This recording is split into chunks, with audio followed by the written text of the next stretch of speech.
Have you finished packing? Please hurry up. We plan to renovate your room after you leave. Without offering any help, the eldest son's wife urged us to hurry. She seemed ecstatic about finally making this house her own. She really doesn't know anything, does she? I glanced at my husband, who silently gestured for me to stop and smiled gently at his brother's wife. Sorry for the delay. We'll be out by tomorrow. Since there will be workers around, it's best if you and Emily stay in your room. Since we were leaving behind the shared furniture and appliances, our belongings were mostly just bedding and a few dressers. It probably wouldn't take more than 30 minutes to move everything out. The next day came. The final farewell was much more straightforward than I expected. Well, we're off then. Yeah, see you. Take care. There were no words of apology or gratitude. Without even a proper send-off, the eldest son and his wife just glanced at us while lounging in the living room. With such an attitude from them, there was no need for us to be overly courteous either. However, as we silently got into the taxi, I couldn't help but think about the cat they were leaving behind. Could Emily take care of it properly? Would she be able to love and care for it adequately? As I watched our home fade into the distance through the taxi window, I had a sudden thought and took out my phone to call someone. In hindsight, it might have been my sixth sense kicking in. My name is Karen, 64 years old. My husband, John, is a year older than me, and we've been married for 35 years. We've had a very harmonious relationship without any major conflicts. John worked for a multinational company and was usually very busy, but he always made time for the family. This year, John happily retired, and I was looking forward to spending more quality time together. However, it seems I was the only one excited about his retirement, as I recently realized. It was our eldest son, Robert, and his wife, Emily, who showed dissatisfaction. They've been living with us for about a year, ever since they got married. The cohabitation was at Emily's request. She liked the convenience of our home being close to the station for commuting and shopping. We wanted to give the newlyweds some space, but in the end, we were persuaded to let them stay with us. Never did I imagine it would lead to this situation. What on earth are you thinking? It happened about 2 months after John retired. Returning from shopping, I was stopped in my tracks by the sound of John's angry voice. In the living room, John was scolding Robert, who was sitting on the sofa. It was rare for my usually calm husband to be this furious. What's going on? I asked, and John turned to me with a deep sigh. Robert was rummaging through my bag and took money from my wallet. What? He seems to be short on cash after losing big at the Kentucky Derby recently. With that, John grabbed a few bills and his wallet from Robert's hand. It was definitely John's wallet. I had given it to him on our 25th wedding anniversary, so there was no mistake. The fact that it was in Robert's hand along with the money was undeniable proof of what John said. Robert. I thought you quit gambling. You promised never to do it again after that big loss last time. So why? Whether he heard me or not, Robert continued watching TV without replying. He often ignored conversations that didn't interest him or that involved reprimands. It seemed he truly didn't hear, as he frequently forgot things told to him verbally. This time was no different. No matter how much I pleaded, it had no effect. But I had a hunch about why he had started gambling again. It had to be Emily. Robert never had an interest in gambling before. He was a typical, honest office worker, never involved in any criminal activities like stealing from someone's wallet or shoplifting. If asked what had drastically changed Robert, I would undoubtedly say it was meeting his wife. Emily was a lively and energetic woman. When they were introduced, I hoped she would bring out the best in my introverted son. But at that time, I didn't know. I didn't know she was an avid gambler with a reckless approach to money. Your mother is talking to you. How about responding? Fed up with Robert's attitude, John turned off the TV. Finally, Robert spoke. Shut up. I gave it back, so stop whining. Why are you making such a big deal over a couple of bills? What? Besides, I was shocked at how little cash was in it. Dad, you've really fallen, haven't you? Well, I retired, so that's to be expected. Pathetic. With that, Robert walked out of the living room. I tried to stop him, but John held me back. It's partly my fault for leaving my bag out. And repeatedly scolding him will only backfire. But his attitude is just too much. It was horrible. Too horrible. John never flaunted his role as the family's breadwinner, but it was undeniable that we lived comfortably because of him. That included Robert and Emily. Not only did they save on rent, but they always had excuses for not contributing to living expenses, which John mostly covered. Instead of showing respect, they insulted him. I couldn't help but feel anger not only towards Robert but also towards Emily, who had reintroduced him to gambling. A few days later, still troubled, I decided to confront Emily. Robert seems to be struggling with money lately. Do you know anything about it? Oh, he lost big at the Kentucky Derby, didn't he? You knew? Yeah. I invited him to go with me. Just as I thought. Robert had started gambling again because of Emily. Why would you do that? Robert was trying to quit. Was he? I didn't know that. Please, Emily. Don't invite Robert to gamble anymore. If this continues, it will cause problems for you too, won't it? We just do what we want with our own earnings, so it's not a problem. I was taken aback by her unexpected response. Indeed, both Robert and Emily worked and earned their own money, and with no worries about food, clothing, or shelter. They were free to spend it as they pleased. But still. But you're married. You might have children someday, and for your future. We decided not to have kids. We don't want to be tied down and unable to do what we like because of child rearing. Her response shocked me once again. There was too much information to process. But in a way, it made sense. The financial needs drastically differ if you have children. That's why their money management was so lax. However, even without children, a couple should support each other. But as a couple, you should help each other in tough times. Robert is struggling right now. Then why don't you help him out? You're his parents. Besides, you guys are well off. Oh, but now you're on a pension, right? But there must be some retirement savings? John's company was multinational, so there's no pension. Really? That's disappointing. I thought you'd have a hefty pension. No, there isn't. So, please handle Robert's issues between yourselves. Honestly, supporting your living expenses is already quite a burden. And we can't afford more. Well, that's Robert's fault for losing. You can't blame me for that. But anyway, we can't help right now. Without securing any promise of support for Robert, I was practically chased out of their room. A week passed with Robert's money troubles unresolved. If he was desperate enough to steal from his parents' wallets, wasn't it a sign of real desperation? Shouldn't we help him before he turns to crime? John and I discussed it repeatedly, but he insisted this is the result of spoiling him. Now is the time to be tough for the future. In the end, I had to agree. At least we were providing meals in the morning and evening, and he had a commuter pass. He just needed to make it to the next payday. But our brief sense of relief was shattered by an unexpected turn of events. It was a weekend night. After finishing dinner, we were relaxing in the living room. Ding dong. It was unusual to have visitors at this hour, so I went to the door with some curiosity. As I opened it, I was surprised to see Emily standing there. She was holding a cardboard box in both hands, unable to open the door herself. What's this about?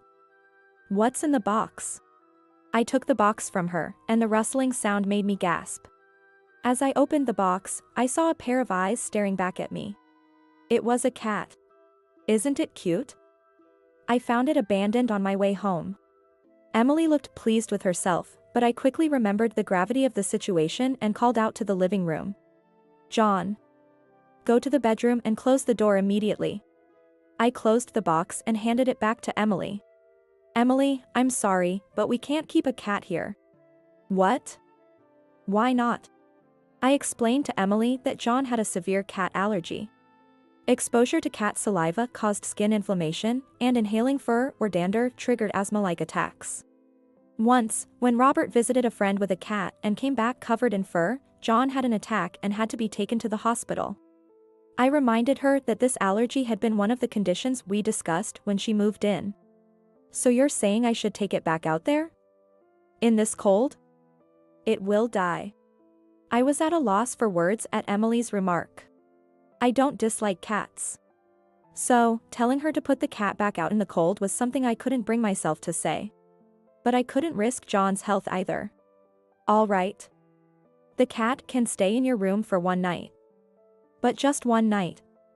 Tomorrow, we'll contact the animal shelter to have it taken in. At least the shelter would temporarily care for the cat. Emily reluctantly agreed to my suggestion. I informed John and Robert about the arrangement, and we agreed the cat would stay in their room for the night. However, things didn't go as planned. The next morning, my eldest son and his wife changed their minds and said, "We will keep the cat." Emily, that's not what we agreed on. But we really want to keep it. It's so cute. Why can't we? Because John is allergic. If he doesn't touch it, it'll be fine. We'll take care of it. You're both at work during the day. Who will look after it then? Can't you do it, Karen? I can't, and that's why I'm saying no. How heartless.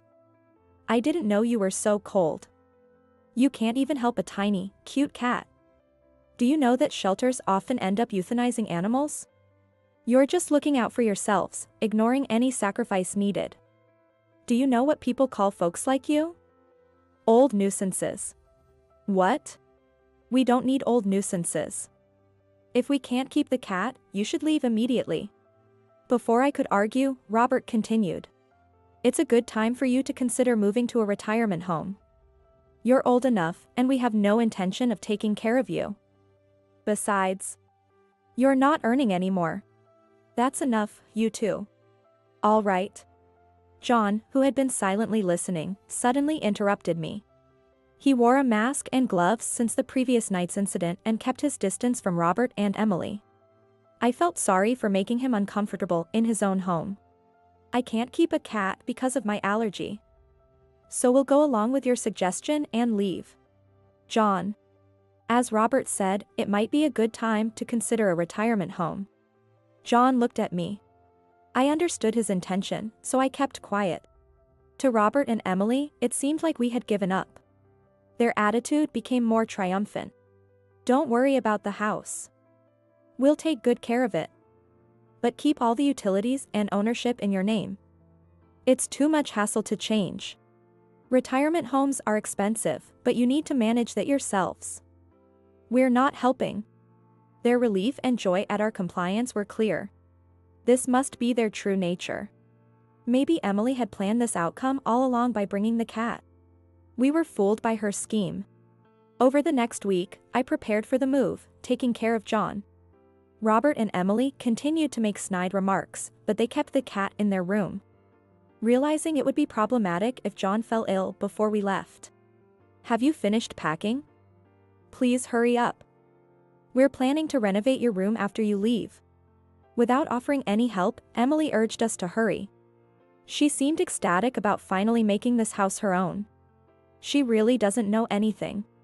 I glanced at John, who silently gestured for me to stop and smiled gently at Emily. Sorry for the delay. We'll be out by tomorrow. Since there will be workers around, it's best if you and Emily stay in your room. Since we were leaving behind the shared furniture and appliances, our belongings were mostly just bedding and a few dressers. It probably wouldn't take more than 30 minutes to move everything out. The next day came.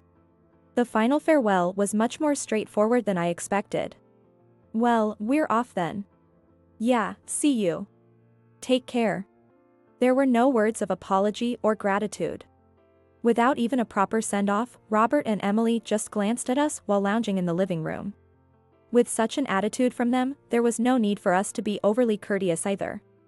However, as we silently got into the taxi, I couldn't help but think about the cat they were leaving behind. Could Emily take care of it properly? Would she be able to love and care for it adequately? As I watched our home fade into the distance through the taxi window, I had a sudden thought and took out my phone to call someone.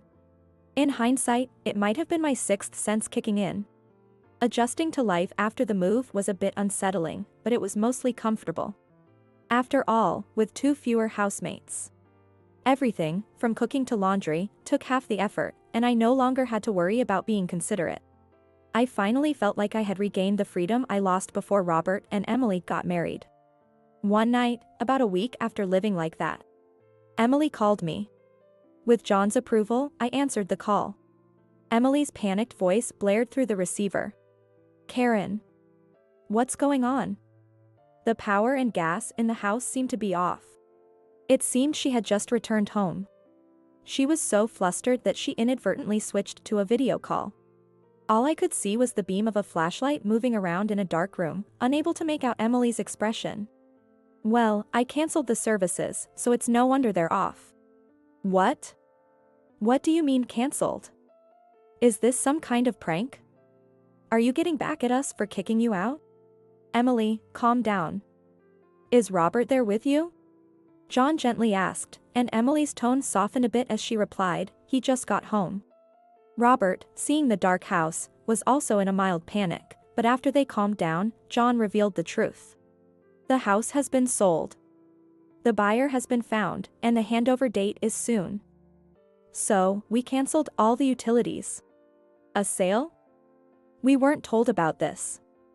How could you make such arrangements without telling us?" I interjected in exasperation at my daughter-in-law, who was indignant and couldn't believe what her husband was saying. I informed Robert about everything. The sale, the handover date, and the progress along the way. Clearly, Robert hadn't communicated any of this to Emily.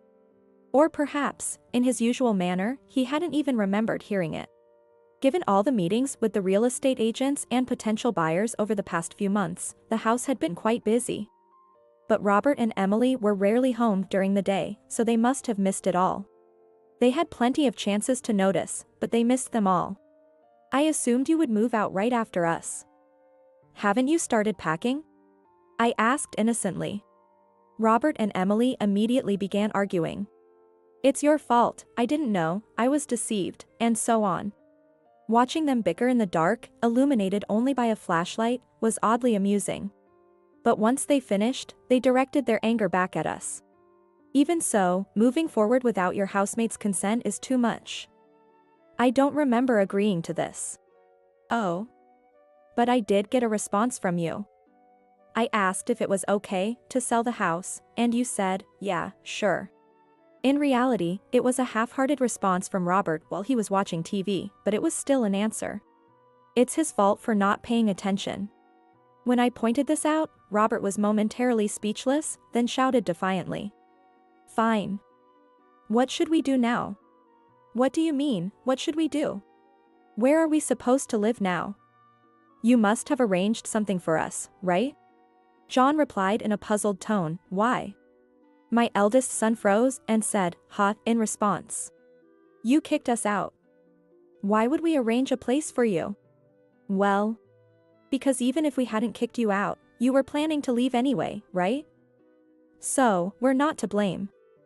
And since you decided to sell the house, you should consider the impact on us. Yeah, rental properties pay relocation fees, right? So, give us some money. You made a lot from the sale, didn't you? A rental house, huh? In that case, before paying the relocation fee, you should pay the rent for the time you stayed in that house. And we also covered your living expenses. So, let's add that up. Considering a year of rent and living expenses, it comes to about $10,000. Can you pay that right now?" Robert and Emily fell silent. Given Robert's financial troubles, they likely couldn't afford it. Realizing they were at a disadvantage, Robert tried to appease us. Right. We should pay you first, but we're a bit short right now. So, how about we live together again? Yes, please tell us where you moved. We'll join you there." They hadn't cared about our new place when we left. I dismissed their plea, "That's impossible. We can't live with a cat." "Wasn't that the reason you kicked us out?" "We'll get rid of the cat. Just let us stay." Those extremely selfish words made me truly feel sorry for the cat. It was clear that to my eldest son and his wife, the cat was nothing more than a tool to drive us out of the house. You said we ignored sacrifices for our comfort, but it's you who are willing to sacrifice anything for your convenience. The term old nuisances fits you better. When their parting words to us were thrown back at them, my daughter-in-law was left speechless and began to cry. But we no longer felt any obligation to be swayed by her tears. John and I moved into a senior living community, so you can't join us. You suggested it, remember? It's very comfortable. We'll live happily here. Don't worry about us. I ended the call. All we heard were their sobs. We never received an apology. Robert and Emily soon left the house. Without savings, they both declared bankruptcy and now live in public housing. We learned this from Sarah, our friendly neighbor, when we returned to clean the house. According to Sarah, my eldest son and his wife had a hard time packing their belongings in a house without electricity. As expected, they left the cat behind when they moved. Thankfully, I had asked Sarah to keep an eye on the cat, so it now lives with her. I offered to help find a new home for the cat, but Sarah had grown attached and decided to keep it. Surprisingly, Robert and Emily didn't divorce. Perhaps they're well-matched. They might be hoping for John's inheritance, but we've chosen a high-cost senior community, so there won't be much left. John and I finally achieved a truly peaceful life together. The senior community offers many services, including a gym, karaoke, and hot springs. We enjoy 3 freshly prepared meals a day, and we can go out or travel as we please. Best of all, we have many friends here. We plan to enjoy this second phase of our lives together, making new friends and cherishing our time.